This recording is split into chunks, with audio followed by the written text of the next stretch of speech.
सो बच्चे very very good evening to all of you बेटा. In last classes beta we have already discussed about the admission of a new partner. और आपको बताया गया था बेटा eight the time of admission of a new partner सबसे पहले हमारे पास जो इशू आया वो आया रिलेटेड टू बेटा calculation of new and sacrificing ratio. क्योंकि पार्टनर के एडमिशन होने से बेटा पार्टनर्स की रेशियो चेंज हो जाती है. उसके बाद बच्चे हमने सेकंड क्वेश्चन किया that is the treatment of goodwill और हिडन गुडविल की बेटा और तो आई थिंक उसमें कोई डाउट नहीं होना चाहिए. आज जो हमारा न्यू टॉपिक है बेटा that is a completely fresh topic और आज जो हम चल रहे हैं वो बेटा 8 मार्कर क्वेश्चन की तरफ चल रहे हैं, सबसे बड़े क्वेश्चन जो आते हैं. और एक और इंपॉर्टेंट थिंग इसके अंदर ये है कि जो आज हम कॉन्सेप्ट करने वाले हैं रीवैल्यूएशन बेटा change in profit sharing ratio, admission of a new partner, death of A partner, retirement of A partner, सभी चैप्टर में ये कॉन्सेप्ट कभी नहीं बदलता बेटा. भी वर्किंग कर रहे हैं बेटा तो रीवैल्यूएशन अकाउंट हर एक में सेम रहेगा. नाउ अब ये कॉन्सेप्ट है क्या बेटा इसके बारे में जरा डिस्कस करते हैं. देखिए बेटा रीवैल्यूएशन अकाउंट का मतलब यहां पर क्या है कि जब भी कोई न्यू पार्टनर हमारी फर्म में एडमिट होता है तो आपको एज पर द क्वेश्चन ये शो करता हूं बेटा पहले. जस्ट लाइक दैट कुछ ऐसी सिचुएशन दी होती है ये आपके क्वेश्चन जो बेटा 8 मार्कर क्वेश्चन आते हैं बच्चे 2:1 रेशियो है and before the admission of C A and B की बैलेंस शीट की पोजीशन आपको गिवन है बेटा जिसके अकॉर्डिंगली आपको बताया गया है कि ए और बी की बैलेंस शीट में before the admission of C already building stand कर रही है, प्लांट, स्टॉक, डेटर, कैश इतनी इनकी कैपिटल है और ये क्रेडिटर है और ये हमारी बैलेंस शीट का बेटा टोटल आ गया. अब डी के एडमिशन के टाइम पे बेटा पूरा प्रोसेस होता है, एक process in the sense complete agreement change होगा. तो सबसे पहले हमने देखा बेटा रेशियो चेंज हुई. सेकंड बेटा हमने क्या देखा गुडविल का ट्रीटमेंट हुआ. और थर्ड बच्चे यहां पर होता है रीवैल्यूएशन. रीवैल्यूएशन क्या होता है अब स्टार्ट करा रहा हूं बच्चे. At the time of admission of C कहता है कि आपकी बैलेंस शीट ऑलरेडी है बट बड़ी अच्छी बात है, पर क्या आपकी बैलेंस शीट में जो ये एसेट्स हैं क्या ये इनकी सही वैल्यू है. ए और बी कहते हैं यस बिल्कुल सही वैल्यू है, बट बेटा सी कहता है कि देखिए फिर भी ठीक है आप एक बार इसको रिकंसिडर कर लीजिए, आप इसकी प्रॉपर मार्केट में इसको रीवैल्यूएशन करवा लीजिए इन सब चीजों को और रीवैल्यूएशन करवा के देख लीजिए कहीं एसेट्स की वैल्यू बढ़ गई हो या कम हो गई हो. तो एनी हाउ बेटा eight the time of admission of a new partner अब ये एक ऑटोमेटिकली क्लोज बन जाती है कि हम पूरी बैलेंस शीट को एक बार री एस्टिमेट करवाते हैं, जितनी भी एसेट्स हैं और जितनी भी लायबिलिटीज हैं बेटा. इट मे बी पॉसिबल 3 चीजें आ सकती हैं बेटा यहां पर. पहली प्रोबेबिलिटी हो सकता है जो वैल्यू हमें बैलेंस शीट में दिखाई गई है उससे इंक्रीज हो गई हो. सेकंड जो वैल्यू हो सकता है बेटा बैलेंस शीट में दिखाई गई है उससे कुछ डिक्रीज हो गई हो. और तीसरा बेटा हो सकता है नो चेंज हो. तो नो चेंज तो ठीक है, लेकिन अगर वैल्यू इंक्रीज या डिक्रीज हुई है तो डेट मीन टू से ये फर्म के लिए बेनिफिट की बात है या बेटा फर्म के लिए लॉस की बात है. बेनिफिट कब होगा बेटा जब एसेट्स की वैल्यू बढ़ जाएगी. तो सी कहता है भाई चाहे बेनिफिट हो चाहे लॉस हो आप सारी एसेट्स और लायबिलिटी को रीवैल्यूड करवा लीजिए और जो इससे प्रॉफिट हुआ या लॉस हुआ वट एवर हो वो आप डिस्ट्रीब्यूट कर लीजिए, मुझे नहीं चाहिए. बट सी के आने के बाद अब न्यू बैलेंस शीट जब बनेगी बेटा तो इन सभी एसेट्स और लायबिलिटी की प्रेजेंट वैल्यू लिखी जाएगी बुक में। तो ये कंपलसरी होता है बेटा, जब भी कोई पार्टनर एडमिट होता है, रिटायर होता है, दैट मीन जब भी आपकी फर्म में रिकंस्टिट्यूशन होता है, एग्रीमेंट चेंज होता है, तो उस टाइम पर सारी एसेट्स और लायबिलिटी को मार्केट में रिकंसीडर किया जाता है, रीवैल्यूएशन किया जाता है। अब उसी रीवैल्यूएशन का हम लोग यहाँ पर इफेक्ट ले रहे हैं बेटा। इट मे बी बेनिफिट होगा, लॉस होगा, दैट इज अनदर थिंग।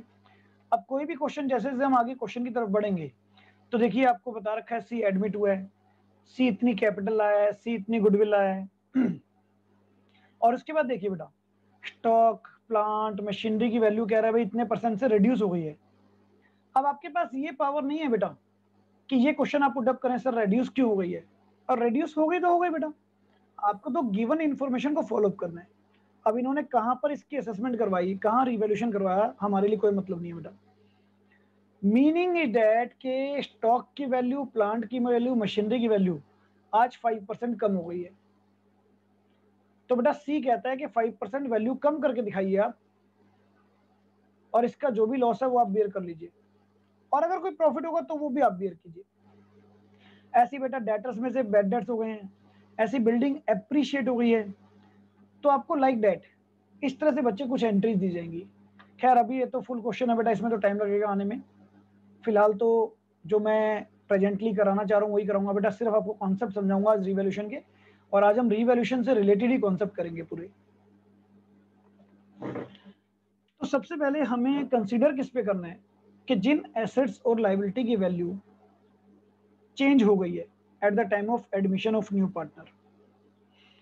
अब बच्चे जब एसेट्स और लायबिलिटी की वैल्यू हम कंसीडर करवाएंगे, तो सबसे पहले बात कर लेते हैं बेटा एसेट्स के बारे में। अब जितने भी यहां पर एसेट्स की बात हम कर रहे हैं, तो भाई एसेट्स के बारे में तीन पॉसिबिलिटी हैं बेटा। या तो एसेट्स की वैल्यू इंक्रीज हो गई होगी पहले से, या बेटा एसेट्स की वैल्यू पहले से डिक्रीज हो गई होगी, या फिर बेटा एसेट्स की वैल्यू में नो चेंज, कोई चेंज नहीं आया होगा। अब देखिए अगर एसेट्स की वैल्यू इंक्रीज हो गई तो ये तो बेटा गेन है ना हमारे लिए, मतलब ओल्ड पार्टनर के लिए, तो ये तो गेन हो गया, गेन टू पार्टनर। भाई किसी सर यहाँ एसेट्स पे की वैल्यू बढ़ मार्केट गई। वैल्यू की बात हो रही है। हाँ बेटा, मतलब रीवैल्यूएशन करवाया जाता है, revaluation it may be by any expert और इन द मार्केट, और they can revalued it themselves. मैंने कहा ना रीवैल्यूएशन के मेथड पे हम डिस्कशन नहीं कर सकते, हाँ लेकिन हम मान के चल रहे हैं मार्केट वैल्यू, आज की डेट में इनकी क्या वैल्यू है, ठीक है नहीं। तो ये ओके सर। किससे करवा रहे हैं, कौन से एक्सपर्ट से करवा रहे हैं, इट डजंट मैटर। तो बेटा एसेट्स की वैल्यू अगर इंक्रीज हो जाएगी तो ये तो गेन है हमारे लिए। हाँ बस ये चीज ध्यान रखना है कि रीवैल्यूएशन पे जो भी बेनिफिट या लॉस होगा that is transfer to old partner. नया पार्टनर कहता है मुझे कुछ नहीं चाहिए, मैं तो आज एंटर करूंगा, आज के बाद नई वैल्यू पे चलेगा बिजनेस, जो प्रॉफिट है वो आपका, जो लॉस है वो आपका। डिक्रीज हो गई है बेटा एसेट्स की वैल्यू, तो that is loss to partner, loss हो गया बेटा। और अगर नो चेंज है तो बेटा दैट मीन्स नो इफेक्ट, ठीक है ना बेटा। मैं एक बार ये कॉन्सेप्ट क्लियर करवा दूं बेटा, फिर आपके डाउट लूंगा सबके। तो ये तो बच्चे वैल्यूएशन किसकी आई हमारी, बेटा ये सारी वैल्यूएशन आ गई हमारी एसेट्स की। अब यहां पर बात करते हैं लायबिलिटीज की। लायबिलिटीज को भी बेटा आप क्या कराएंगे, आप लायबिलिटीज को भी रीवैल्यूड करवाएंगे बेटा। अब लायबिलिटीज को देखते हैं बेटा रीवैल्यूएशन करवाकर, ऑन द सिमिलर पैटर्न अगर हम बेटा लायबिलिटी को भी रिकंसिडर करें यहां पर, तो सेम पॉसिबिलिटी बेटा। भाई लायबिलिटी भी अगर हम रिकंसिडर करते हैं तो यहां पर भी तीन पॉसिबिलिटी बिल्कुल सिमिलर बन रही है। क्या क्या बेटा, वही पहली पॉसिबिलिटी कि आपकी लायबिलिटी हो सकता है पहले से इंक्रीज हो गई हो। दूसरा कॉन्सेप्ट बेटा हो सकता है लायबिलिटी पहले से डिक्रीज हो गई हो। और तीसरा कोई चेंज नहीं, हाँ लेकिन इफेक्ट अपोजिट हो जाएगा बेटा। अगर लायबिलिटी पहले से इंक्रीज हो गई होगी तो पार्टनर के लिए लॉस हो जाएगा, और आपकी लायबिलिटी अगर डिक्रीज हो गई होगी तो पार्टनर के लिए बेटा गेन हो जाएगा। डिक्रीज कैसे होती है liability? It may be possible बेटा किसी ने आपको अपने लोन से एग्जेम्प्ट कर दिया, ऐसा जनरली रियलिटी में तो नहीं होता ना, बट ऐसा हो भी सकता है बेटा।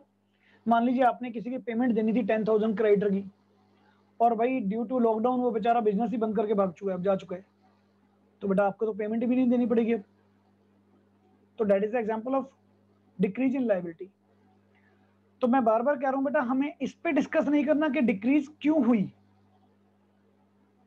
या सर कैसे हो सकती है डिक्रीज, हम इस पे आर्गुमेंट करने नहीं आए बेटा। हमें तो एग्जामिनर क्वेश्चन में बताएगा डिक्रीज हुई है, तो that means we have to assume कि डिक्रीज हुई है। अब वो कैसे हो गई डिक्रीज? बैंक ने अपना लोन छोड़ दिया तो छोड़ दिया बेटा, दैट मीन टू से लायबिलिटी डिक्रीज हो गई। हम यहाँ पर ये आर्गुमेंट नहीं कर सकते कि सर लायबिलिटी डिक्रीज क्यों हुई, बैंक ने लोन क्यों छोड़ दिया, इट डजंट मैटर। तो एनी हाउ बच्चे, हमें तो ये समझना है यहाँ पर किस तरह से बिजनेस में जितनी भी एसेट्स और लायबिलिटीज में चेंजेस आएंगे, वो चेंजेस हमें कंसिडर करने हैं बेटा। तो हमें कंसिडर क्या करना है, इनको। जिसमें चेंजेस नहीं आए उसमें तो कंसिडर ही नहीं करना बेटा। और इसके लिए बच्चे एक बार फिर थोड़ा सा 11th क्लास के लिए तरफ ले जाता हूँ आपको। 11th क्लास में बेटा हमने एक रूल पढ़ा था, debit all expenses and losses and credit all income and gain. तो यहां पर भी बेटा हम लोग इन सब लॉस या प्रॉफिट के लिए एक अकाउंट ओपन करते हैं which is called revaluation account, जिसको हम क्या कहेंगे बेटा, रीवैल्यूएशन अकाउंट।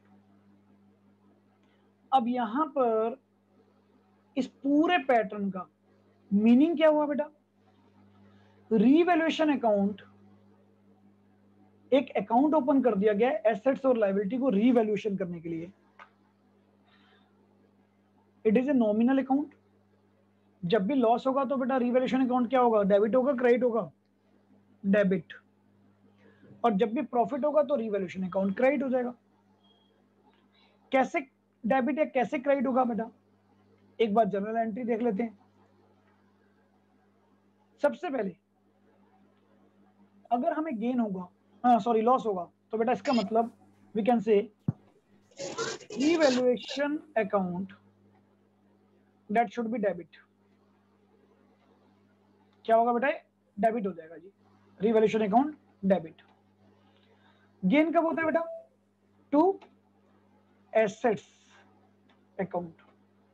ये तब होगा बेटा अगर मेरी एसेट्स की वैल्यू में फॉल, डाउनफॉल आया होगा, मतलब मेरी एसेट्स की वैल्यू रिड्यूस हो गई होगी तो। या फिर रिवैल्यूएशन डेबिट हो जाता है बेटा जब कोई लायबिलिटी की वैल्यू, उस लायबिलिटी का नाम लिखेंगे हम यहाँ पर प्रॉपर, इंक्रीज होगी तो भी रिवैल्यूएशन डेबिट होगा बेटा। और बच्चे रिवैल्यूएशन क्रेडिट कब होगा, जब किसी एसेट्स की वैल्यू क्या होगी बेटा, बढ़ जाएगी, बेनिफिट। तो फिर यहां पर मैं कहूंगा एसेट्स अकाउंट डेबिट। या फिर किसी लायबिलिटी की वैल्यू बेटा पहले से कम हो जाएगी तो भी मेरे लिए बेनिफिट हुआ बेटा। इस बेनिफिट को भी हम कहां डाल देंगे, टू रिवैल्यूएशन अकाउंट। ठीक है नहीं? अब रिवैल्यूएशन अकाउंट मान लीजिए 40,000 से डेबिट हो गया, क्यों हुआ? क्योंकि बच्चे 25,000 तो एसेट्स की वैल्यू कम हो गई और एक 15,000 रुपीज की लायबिलिटी इंक्रीज हो गई थी, और कोई अदर एसेट्स 50,000 रुपीज की इंक्रीज हो गई थी और एक लायबिलिटी 10,000 की डिक्रीज हो गई थी। तो ओवरऑल रिवैल्यूएशन में 60,000 का बेनिफिट भी हो गया। तो बेटा रिवैल्यूएशन जब मैंने एसेट्स और लायबिलिटी को किया तो रिवैल्यूएशन अकाउंट में बेटा 40,000 का बेनिफिट हुआ, लॉस हुआ, और 60,000 का बेनिफिट हुआ। तो इनका नेट इफेक्ट हम निकाल लेंगे, और वो net effect that will be distributed between the partners capital account, old partner in their old ratio.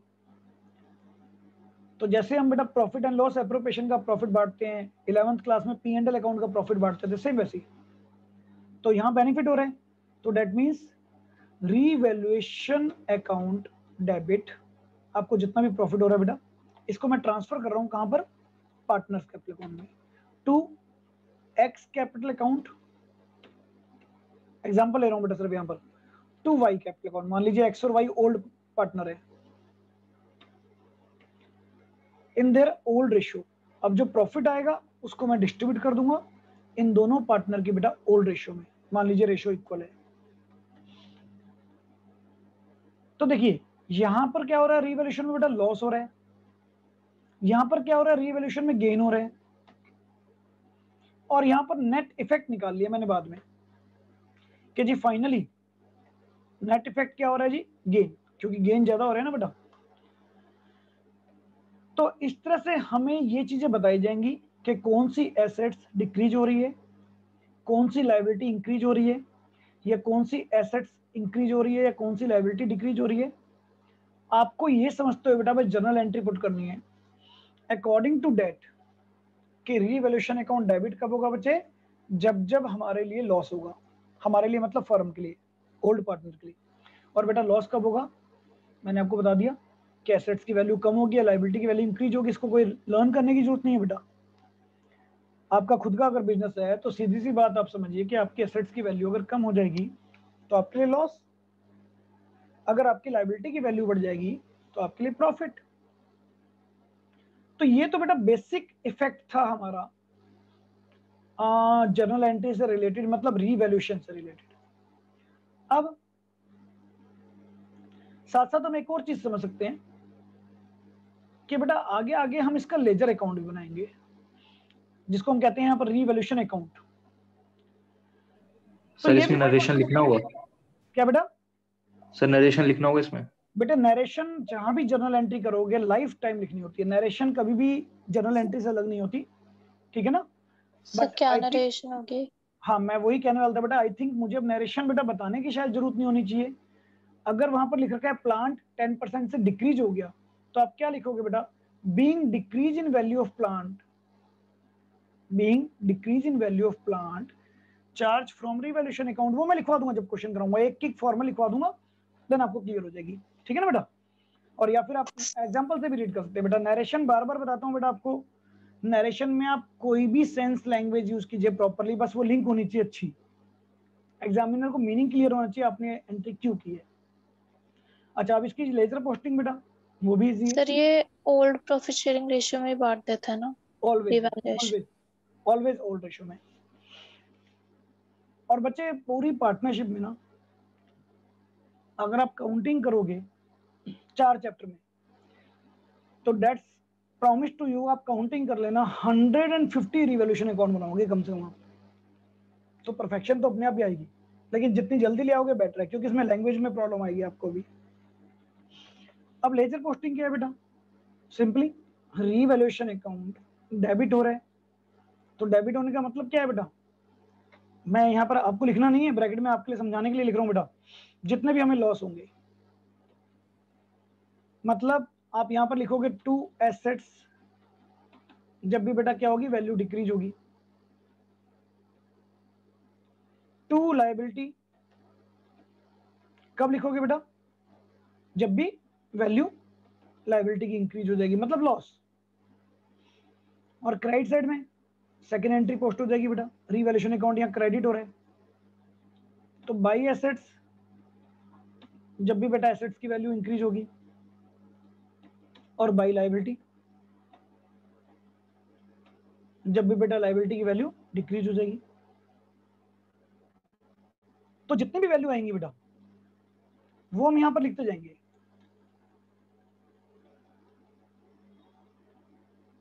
और उसके बाद हम इसकी बैलेंसिंग करेंगे बेटा।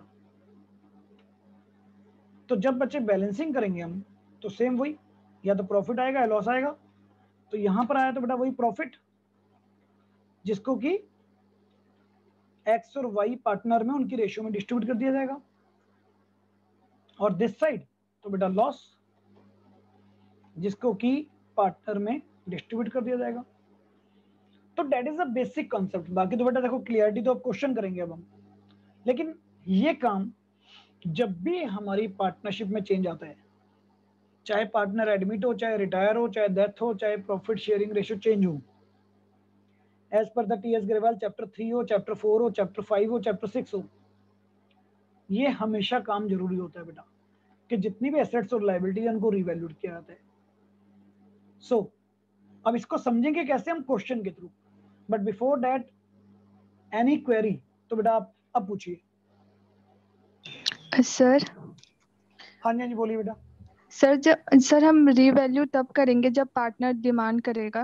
नहीं बेटा, eight the time of change agreement, जब भी आपके पार्टनर में, पार्टनरशिप में, एग्रीमेंट में चेंज आएगा, तब ये प्रोसीजर कंपलसरी होता है। दैट इज मतलब यहाँ पर कोई भी चीज विश पर नहीं है बेटा अपने, कि अकॉर्डिंग टू यूर विश, नहीं, according to old partner wish नहीं, according to new partner wish नहीं, that is a compulsory procedure of reconstitution. तो ये करना ही करना है बेटा। नेक्स्ट क्वेश्चन बेटा। सर हमने 11th में एक रूल पढ़ा था हिस्टोरिकल कंसेप्ट वाला, तो वो तो यहाँ पे वॉयलेट हो रहा है ना? हाँ बिल्कुल बेटा, दैट्स वेरी गुड, आपने बड़ा अच्छा लंबा क्वेश्चन पूछ लिया, अच्छी बात है बेटा। बिल्कुल बेटा, वो यहाँ पर वैलिड नहीं हो रहा, क्योंकि हिस्टोरिकल कॉस्ट में हमने पढ़ा था हम एसेट्स को हमेशा कॉस्ट में दिखाते हैं। बट क्योंकि बेटा यहाँ पर क्यों नहीं हो रहा, इसका क्लैरिफिकेशन ये है बेटा, जब आप कोई सेकेंड हैंड एसेट्स परचेज करते हैं तो बेटा उसको परचेजिंग वैल्यू पर दिखाते हैं। तो इसका मतलब हम मान के चलते हैं बेटा, एक तरह से क्या प्रोसीजर होता है, हमें लग रहा है हम एक पार्टनर को एडमिट करते हैं, बट टेक्निकली बेटा जो कॉन्सेप्ट है ना वो ये है कि पुरानी पार्टनरशिप यहाँ पर फिनिश हो रही है, पुराना बिजनेस बंद करके हम एक नया बिजनेस स्टार्ट करने जा रहे हैं। रिकंस्टिट्यूशन का मतलब क्या होता है बेटा, अगर एक पुराना हाउस है उसको गिराकर एक नया हाउस बनाया जाता है तो उसको बोलते हैं रिकंस्ट्रक्शन। तो actually that is a part of reconstruction. तो इसलिए जब आज एक नई पार्टनरशिप बन रही है, so this is the starting of new business, तो हम ये मान के चलते हैं बेटा, एक एजम्पशन बेस पर आपको बता रहा हूं कि हमने ही अपने पुराने बिजनेस से नए बिजनेस ने ये एसेट्स और लायबिलिटी इस वैल्यू पे खरीदी है। तो दैट्स वाई अब आज के बाद ये हिस्टोरिकल कॉस्ट हमारी बन जाती है। रिकंस्टिट्यूशन का मतलब एक नया बिजनेस स्टार्ट होगा आपके बीच में, ठीक है ना बेटा। अब इसको कैसे कंडक्ट करना है, तो इट्स वेरी सिंपल बेटा, ज्यादा टिपिकल नहीं है, process is very simple, but यहाँ पर ना ज्यादा कॉम्प्लिकेटेड चीजें रहेंगी। ये जो एंट्रीज दी जाएंगी इनका मीनिंग समझना है आपको, और मीनिंग समझते हुए ये एंट्री पास करनी है आपको। तो आई थिंक बेसिक तो क्लियर हो गया अब आपको सबको। सो मुझे ऐसा लगता है बेटा हम इसको धीरे धीरे कर सकते हैं। Now let's see question number 46। आपको बता रहा है बेटा eight the time of admission ये इफेक्ट आए हैं, इनकी जर्नल एंट्री डालिए। तो जर्नल एंट्री जब हम डालते हैं यहाँ पर तो बेटा क्या ट्रीटमेंट देंगे, देखिए आपको यहाँ पर बता रहा है बेटा, machinery be reduce by ₹16,000 and building be appreciated by 40,000। एक एसेट्स डिक्रीज हो रही है और एक एसेट्स इंक्रीज हो रही है। तो बेटा जब डिक्रीज होगी तो हम एंट्री डालेंगे यहाँ पर, ठीक है ना। रीवैल्यूएशन अकाउंट डेबिट,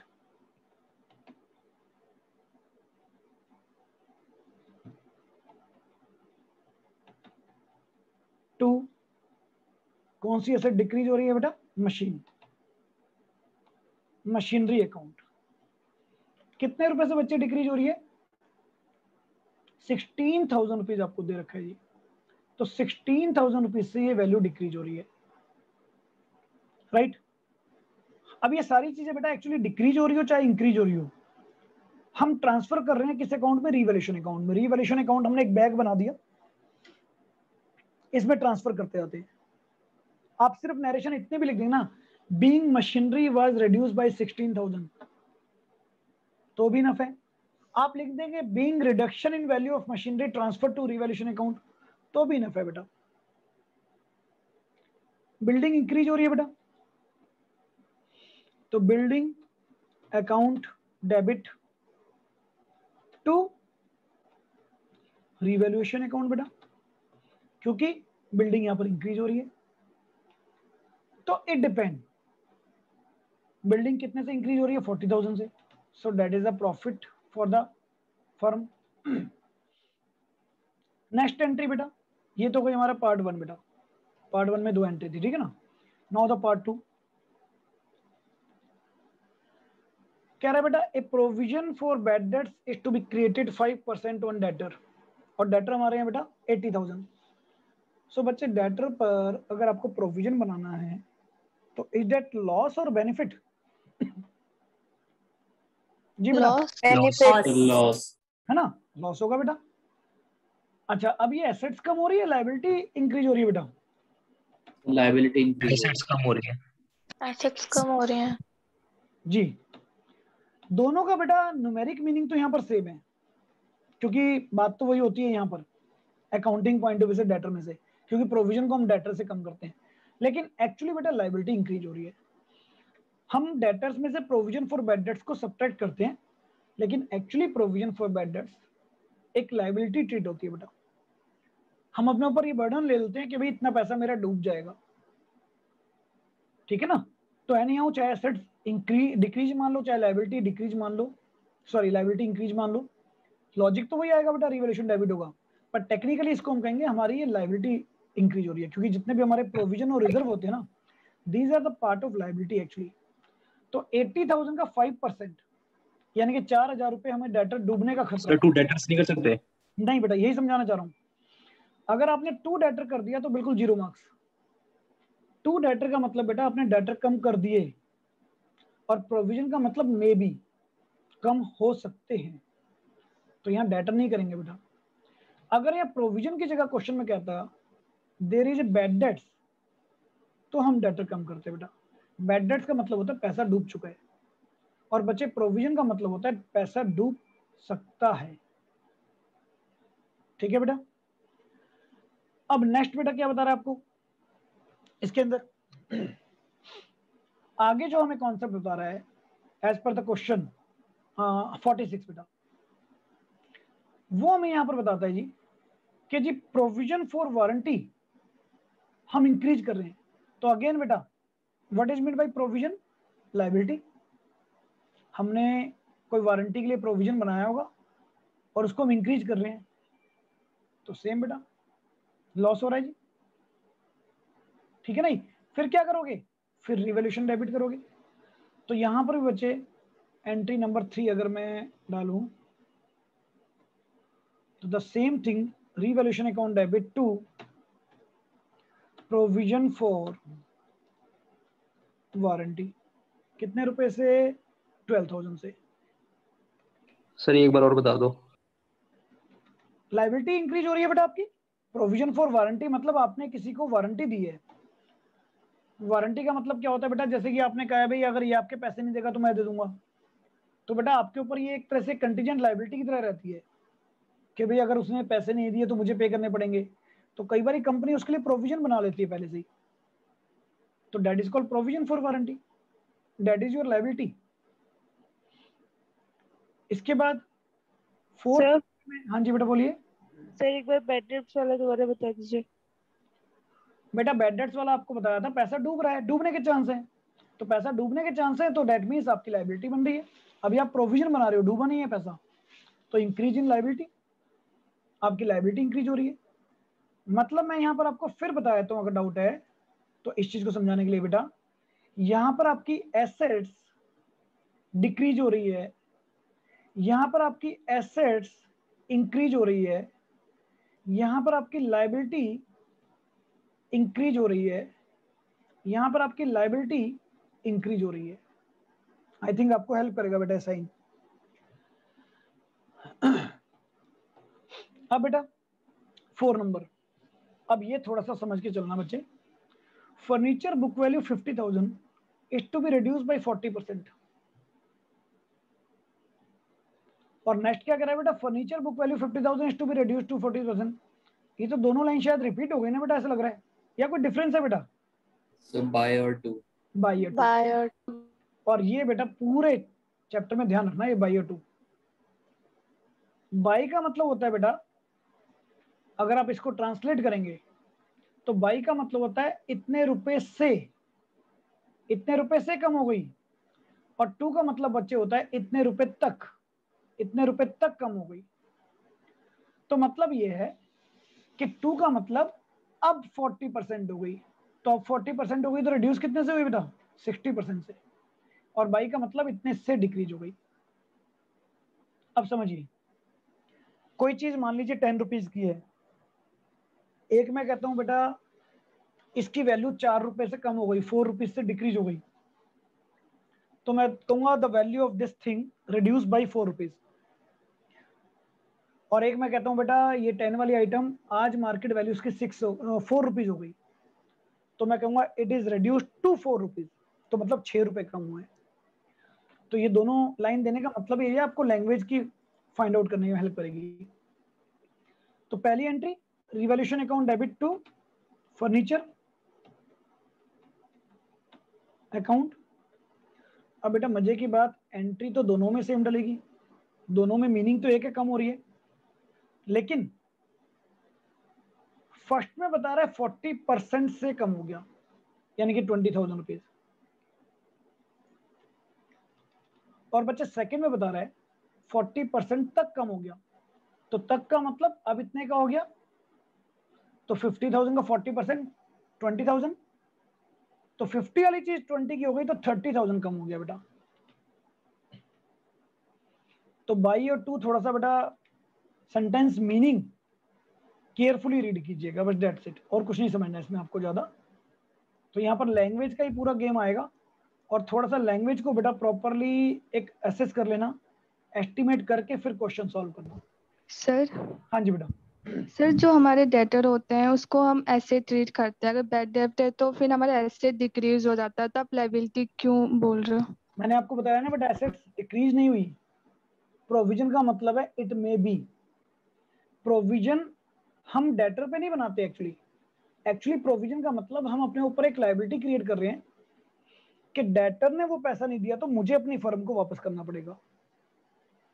मुझे लगता है मान लीजिए 2000 के डेटर बैड डेट्स हैं, बैड डेट्स मतलब शायद प्रोविजन है, डाउटफुल है, तो बेटा 2000 में अपने प्रॉफिट में से अपनी लायबिलिटी में रख दूंगा कि भाई शायद मुझे बियर करना पड़ जाए वो लॉस।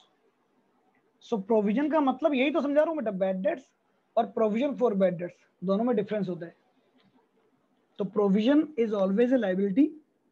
हाँ, कल को अगर बैड डेट्स नहीं हुआ तो ये प्रोविजन फिर दोबारा हम वापस अपने प्रॉफिट में मिला देते हैं। तो प्रोविजन बेटा आपके प्रॉफिट में से निकाला गया एक हिस्सा है जिसको आप लायबिलिटी की तरह रखते हैं, जब तक वो खतरा ही हो गया ना बेटा, टल ना जाए, ये मान के चलिए आप। ठीक है? ये सर। अच्छा, अब इन एंट्री में कोई डाउट लेना है बेटा किसी को?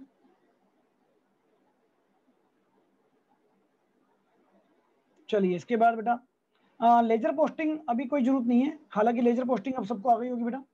जहां जहां आपने रिवैल्यूएशन अकाउंट डेबिट किया है वो सारी एंट्री यहाँ आ जाएगी। जैसे अगर मैं इसकी पोस्टिंग करवाऊं तो मैं कहूंगा जी टू मशीनरी, सेम प्रोसेस बेटा as we already read in the class 11th। To machinery account, first entry कितने रुपए से? 16,000 से।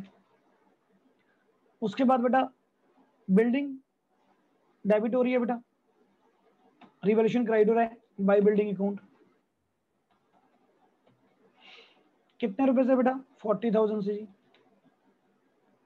इसके बाद revaluation to provision for bad debts, to provision for bad dates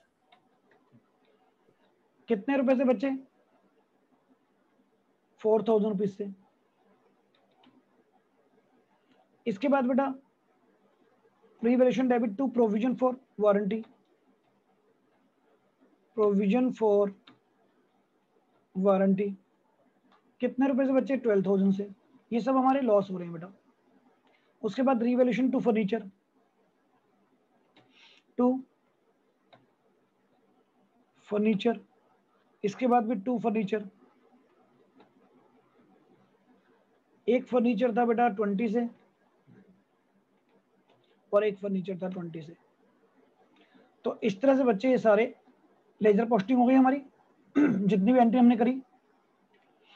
ठीक है, अब इन लेजर पोस्टिंग के बाद आपको क्या करना है बेटा? बैलेंसिंग, जैसे हम यूजुअली करते हैं। तो आपको पता लग रहा है टोटल इस साइड का बिगर है तो अच्छा 30 था ना, सॉरी 30 and 20 50 60 70 82,000, तो बचे 82,000 लॉस आ रहा है बेटा बाई लॉस, और लॉस ट्रांसफर हो जाएगा बेटा हमारे पार्टनर। इस क्वेश्चन में तो नहीं है ना, क्योंकि ये तो फुल क्वेश्चन नहीं है बेटा, सिर्फ जनरल एंट्री समझाई गई है। एग्जांपल बता रहा हूँ आपको, मान लीजिए हमारे ओल्ड पार्टनर थे एक्स और वाई, तो यहाँ पर हमारा लॉस कितना निकला बेटा 42,000, तो 42,000 दोनों को उनकी ओल्ड रेशियो में डिस्ट्रीब्यूट कर दिया जाएगा। अब ओल्ड रेशियो क्या आएगी बेटा, अगर नहीं दी हो तो इक्वल ले लेना, लाइक दैट। तो that is a complete ledger posting of revaluation account. तो जब हम 8 नंबर का क्वेश्चन करेंगे ना बेटा, उसमें से 3 नंबर आपको इसमें मिलते हैं सिर्फ रीवैल्यूएशन अकाउंट में। तो ये जनरलाइज है बेटा और ये लेजर पोस्टिंग है। जनरल में हमेशा आपको बताया गया रीवैल्यूएशन अकाउंट डेबिट कब होगा, ये सारे लॉसेज हैं और ये सारे गेन है। एनी क्वेश्चन बेटा? सर जैसे हम प्रॉफिट एंड लॉस अकाउंट बनाते हैं, उसमें भी तो हम जो हमारी एसेट्स होते हैं उस पर डेप्रिसिएशन चार्ज करते हैं, मतलब हर साल का नया नया बनता है। तो फिर इस अकाउंट को मतलब बनाने की क्या जरूरत है? वो कोई नया पार्टनर आएगा वो उसमें से भी तो देख सकता है। नहीं बेटा, उसमें से नहीं देखता, वहां हम डेप्रिसिएशन काउंट करते हैं बेटा। Revaluation is the reassessment. Depreciation देखिए आपका एक ऑफिशियल प्रोसेस है, चाहे वैल्यू डाउन हुई हो ना हुई हो। मैं मान लेता हूं मेरी कार की वैल्यू 10% कम हो गई, पर बेटा that is the current market value, that is the current reassessment value. इसका डेप्रिसिएशन से कोई लिंक नहीं है। हमने कभी फाइनल अकाउंट में बेटा किसी एसेट्स को एप्रिशिएट किया था? No sir. यहाँ एप्रिशिएट भी हो रहा है ना बेटा। So that is the current value, आज की रीअसेसमेंट है ये, इसका डेप्रिसिएशन से कोई लिंक नहीं है, ठीक है ना। वैल्यू डेप्रिशिएट या एप्रिशिएट हो रही है, डेप्रिसिएशन नहीं लग रहा। यहाँ हम उसको रिवाइज वैल्यू पे मेंटेन कर रहे हैं आज की डेट में बेटा, ठीक है नहीं? और कोई डाउट बेटा? No sir. Anshul hand raise हुआ था बेटा आपका? सर पहले पूछा था सर, वो रीवैल्यूएशन कब करते हैं? हो गया सर, क्लियर हो गया, चलिए ठीक है बेटा। अब इसके बाद बेटा आगे के जो क्वेश्चंस हैं, देखो फर्स्ट ऑफ ऑल पैटर्न सबको आई थिंक क्लियर हो गया। तो मैं बार बार लेजर तो नहीं बनवाऊंगा बेटा, लेजर तो हम आगे फुल क्वेश्चन में 57 के बाद हर क्वेश्चन में लेजर बनाना है आपको। तो लेजर तो मैंने प्रोसेस क्लियर कर दिया। अब मेजर आपको यही समझना है कि इन एंट्रीज का मीनिंग, दो ही चीजें बेटा, रीवैल्यूएशन अकाउंट या तो डेबिट होगा या क्रेडिट होगा, बस यही समझना है। अब 47 में अगर हम देखें फर्स्ट पार्ट, दैट इज आपको सबसे पहले यहां पर बता रहा है बेटा, unrecorded investment of ₹20,000 are to be accounted. कोई अनरिकॉर्डेड इन्वेस्टमेंट थी बेटा, जिसको बुक में हमने गलती से लिखा ही नहीं था, भूल गए होंगे, चलो हो सकता है, या पास्ट एरर आप पढ़ते हैं बेटा, रेक्टिफिकेशन, लेकिन कह रहा है आप लिखना है। तो बेटा ये तो एसेट्स बैठे बिठाए बेनिफिट हो गया, 20,000 की एसेट्स समझ लो खोई हुई जैसे एसेट्स मिल गई हो, तो बेनिफिट हुआ ना बेटा। तो डेट मीन्स हमारे पास एक नई इन्वेस्टमेंट आ गई बेटा। तो we can say investment account debit to revaluation account, क्योंकि बेनिफिट हुआ बेटा 20,000 रुपीज की। अच्छा, इसका एक और मीनिंग बता दूं आपको कि जैसे हमने अभी ये क्वेश्चन किया है ना बेटा, इनको सबको हम अब जब नई बैलेंस शीट बनाएंगे, आगे जो 8 मार्कर क्वेश्चन आएगा आपको नई बैलेंस शीट भी बनानी पड़ेगी बेटा, तो इन सबका इफेक्ट ले लेंगे हम। मतलब न्यू बैलेंस शीट में हम मशीनरी को 16,000 से रिड्यूस कर देंगे, बिल्डिंग को 40 से इंक्रीज कर देंगे, प्रोविजन फॉर बैड डेट्स 4,000 दिखाएंगे, प्रोविजन फॉर वारंटी को बेटा 12,000 से इंक्रीज कर देंगे, फर्नीचर को बेटा यहाँ पर डिक्रीज हुआ था, सॉरी फर्नीचर है ना, फर्नीचर को 20 से डिक्रीज कर देंगे, यहाँ फर्नीचर को 30 से डिक्रीज कर देंगे। तो क्योंकि अब रिवाइज बैलेंस शीट आपको बनानी पड़ेगी इसके बाद, वो तो खैर अभी दो क्लास के बाद आएगी बेटा, तो उस रिवाइज बैलेंस शीट में रीवैल्यूएशन की हर एंट्री का इफेक्ट आएगा। ऐसे यहाँ पर बेटा नई बैलेंस शीट में अब हम इन्वेस्टमेंट शो करेंगे, क्योंकि अभी तक तो हमने लिखी नहीं थी ना, अब लिखेंगे।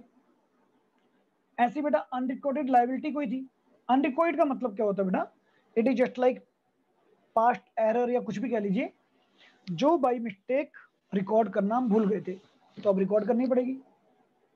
तो है तो ये भी लायबिलिटी एसेट्स ना। अब यहाँ पर सेकंड एंट्री बता रहा है बेटा एक अनरिकॉर्डेड लायबिलिटी थी जिसको लिखना भूल गए थे। सप्लायर मतलब क्रेडिटर, तो मतलब बेटा क्रेडिटर 5000 से इंक्रीज हो गए ना, क्योंकि अब लिखना पड़ेगा। तो debt means revaluation account debit to creditor account, ठीक है नहीं। कितने रुपए से बेटा 5000 से। लॉजिक सिर्फ दो ही है बेटा, रटने की जरूरत नहीं है, समझने की जरूरत है। इस लाइन को पढ़ने के बाद अगर आप इस फर्म के पार्टनर हैं तो आपको ये तो समझ में आ जाएगा ना आपको लॉस हुआ है बेनिफिट हुआ। बस लॉस कब कब होगा, जब आपकी लायबिलिटी बढ़ जाएगी या एसेट्स कम होगी। और बेनिफिट कब होता है बेटा, जब आपको पता लगे आपकी एसेट्स की वैल्यू बढ़ गई। मेरे पास प्रॉपर्टी है, आज ही प्रॉपर्टी डीलर का फोन आया कि सर आपकी फ्लैट की वैल्यू में 5 लाख रुपए का इंक्रीमेंट हो गया। मैं तो खुश हो जाऊंगा बेटा, गुड न्यूज है ना। तो मेरे लिए क्रेडिट हो गया रिवैल्यूएशन अकाउंट, ठीक है नहीं। अगर वो कहता है सर आज तो 3 लाख रुपए आपकी प्रॉपर्टी की वैल्यू कम हो गई, तो बेटा रिवैल्यूएशन डेबिट हो जाएगा। तो अब हमारे लिए क्या रह गया, सप्लायर नहीं होगा। नहीं बेटा, सप्लायर को क्रेडिटर कहते हैं ना, सप्लायर भी लिख सकते हो, बट क्रेडिटर सिंपली, सप्लायर किसे कहते हैं, क्रेडिटर को। तो अब हमें क्या करना है बेटा, अब हमें सिर्फ एंट्रीज के मीनिंग समझनी है। थर्ड एंट्री क्या बता रहा है, an item of 1600 included in creditor is not likely to be claimed, और कह रहा है जी इसलिए रिटर्न बैक कर दिए। इसका मतलब क्या हुआ जी, इसका मतलब है कि भी क्रेडिटर थे 1600 के बेटा, सारे क्रेडिटर में ये भी इंक्लूड थे, बट उसमें से 1600 के क्रेडिटर हैं जो क्लेम लेने नहीं आए, ठीक है नहीं। अब इसका मतलब क्या हुआ भाई, क्लेम लेने नहीं आए, क्यों नहीं आए, मुझे कोई मतलब नहीं है बेटा, रीजन से मुझे कोई मतलब नहीं है बेटा, रीजन से मुझे कोई भी मतलब नहीं है बेटा, hence should be return back. अब वो कह रहा है बेटा इसलिए रिटर्न बैक कर दिए, रिटर्न बैक मतलब फिनिश, खत्म कर दो। तो यानी कि क्रेडिटर रेड्यूस हो गए बेटा। अब क्रेडिटर रेड्यूस हो गए तो बेनिफिट हो गया, creditors account debit to revaluation account, कितने रुपए से, 1600 से, सॉरी बेटा 1600।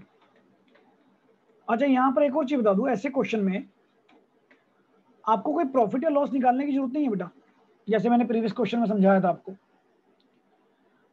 क्योंकि ये तो सिर्फ एक जनरल एंट्री का क्वेश्चन है।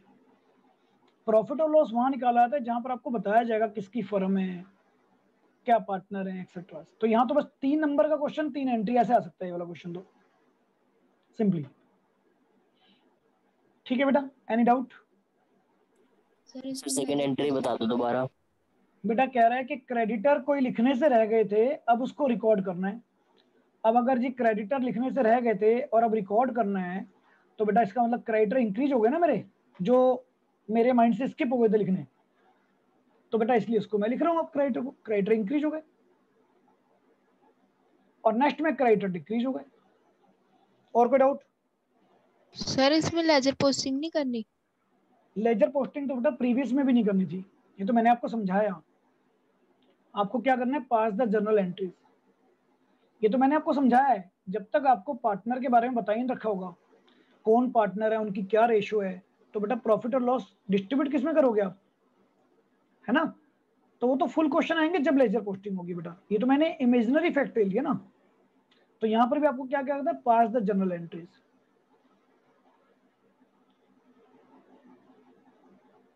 ऐसे ही बेटा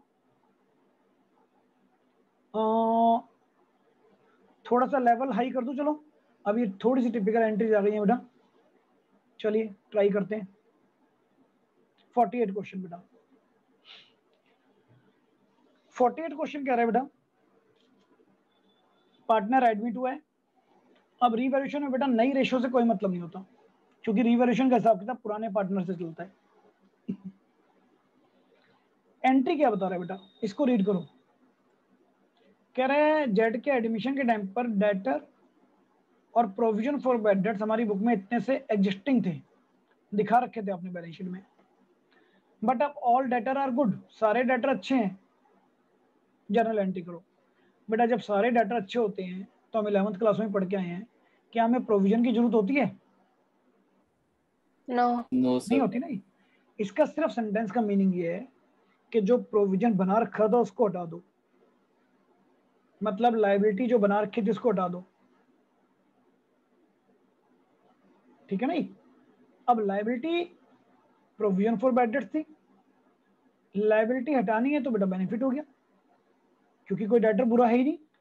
तो जस्ट बच्चे जब हमने प्रोविजन बनाया था तो रिवैल्यूएशन डेबिट किया था, तो यहाँ पर provision for bad debts account debit to revaluation account, क्योंकि तो बेनिफिट हो गया बेटा मेरा, ये तो मेरा बेनिफिट हो गया जी 5,000 रुपए का। यानी कि अब न्यू बैलेंस शीट में प्रोविजन दिखाने की जरूरत ही नहीं है मुझे। दैट्स इट, ओवर जी, और कुछ भी नहीं है बेटा। सर डेटर्स में कोई चेंज नहीं आएगा? डेटर में कोई चेंज नहीं आएगा ना बेटा, बैलेंस शीट में प्रोविजन हटा दोगे, मतलब पहले आपने डेटर में से प्रोविजन माइनस किया होगा, अब वो प्रोविजन हटा दो बस लाइन, तो डेटर 50 के 50 रहेंगे सिंपली। सर इसमें पार्टनर्स वगैरह के बारे में दे रखा है, तो इसमें लेजर बनाना है ना? नहीं बेटा, कहाँ दे रखा है? आप ये समझिए ना बेटा, क्वेश्चन क्लियर कट कह रहा है pass the necessary journal entries, only journal entry. हाँ, इसमें हम प्रॉफिट की एंट्री कर सकते हैं, लेजर नहीं बनाना। लेजर के लिए तो आपको कहेगा बेटा कि prepare the revaluation account. Ledger क्या होता है? अकाउंट, ठीक है नहीं। लेकिन इसमें एक एंट्री एक्स्ट्रा हम कर सकते हैं, क्योंकि आपको पार्टनर दे रखे हैं, तो एक एंट्री एक्स्ट्रा हम इसके प्रॉफिट या लॉस को डिस्ट्रीब्यूट कर सकते हैं। तो नेक्स्ट एंट्री एक ही एंट्री थी, तो यही प्रॉफिट हो गया। तो बच्चे रिवैल्यूएशन अकाउंट डेबिट टू, जो भी प्रॉफिट आया किसमें बांटोगे बेटा? पार्टनर में। X capital account to Y's capital account. 5,000 rupees का आप कहोगे जी प्रॉफिट आ गया, बस एक ही अमाउंट थी क्योंकि, और ये पार्टनर की ओल्ड रेशियो क्या थी? 3:2 थी बेटा। That's it. लेजर सिर्फ तभी बनाना है जब आपको कहा जाएगा, जैसे कि कैसे कहा जाएगा, आगे के क्वेश्चन में आएंगे बेटा, वो बड़े क्वेश्चन में। प्रिपेयर द रिवैल्यूएशन अकाउंट, तो अकाउंट को लेजर कहते हैं हम। हाँ, यहां पर एक चीज जरूर आपको एडिशन करवाई है मैंने, क्योंकि पार्टनर की रेशियो भी दे रखी है, पार्टनर के बारे में भी बता रखा है, और आपको क्या रखा है? Pass the necessary general entries. तो यहां से भी पता लग रहा है बेटा मेरे को, इसको तो एंट्री बोलते हैं ना सिंगुलर को, तो बट एंट्रीज बोल रखा है, तो बेटा एक कोई ना कोई तो एंट्री होगी, तो इसलिए आपने प्रॉफिट को भी डिस्ट्रीब्यूट करके दिखा दिया। तो ये आपके पास एक ऑप्शन है बेटा एक तरह से, कि आप प्रॉफिट को यहाँ पर डिस्ट्रीब्यूट करके दिखा दें। देखिए बच्चे, कोई डाउट है तो बताइए।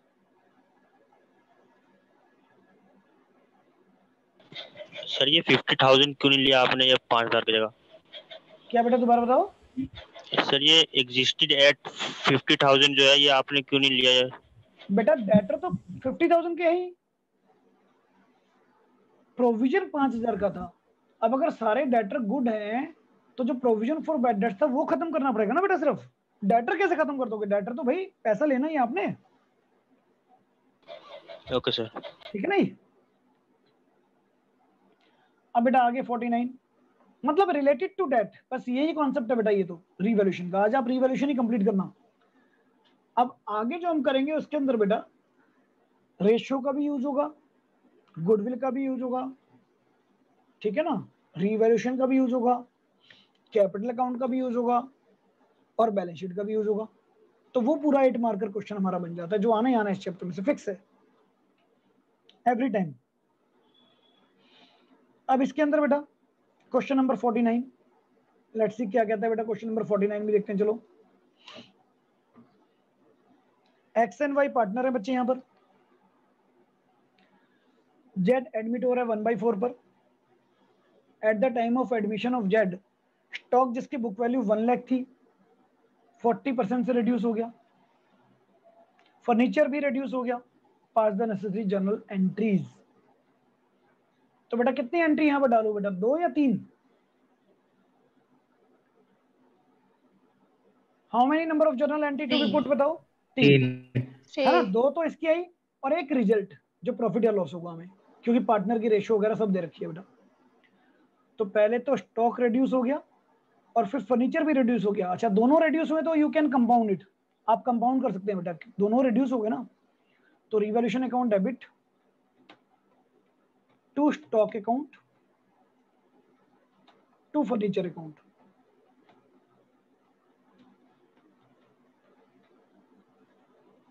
स्टॉक कह रहा है 1 लाख का था, 40% से डाउन हो गया 40,000, और फर्नीचर बेटा 40% अब हो गया, तो 60,000 में से 60% रिड्यूस हो गया। इसका मतलब ये लॉजिक समझ के चलिएगा बेटा, यहाँ बाई है और यहाँ 2 है, मतलब अब 40% हो गया, तो रिड्यूस कितने से हुआ? 60% से, 76,000। अब की बार बेटा क्या आ रहा है? अब की बार लॉस आ रहा है। तो बच्चे X capital account debit, Y capital account debit to revaluation account, ठीक है ना।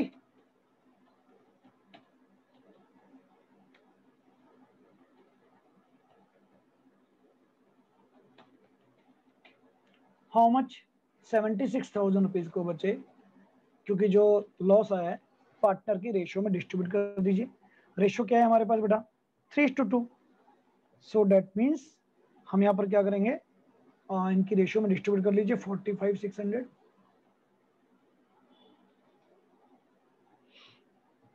और 30,400 like that.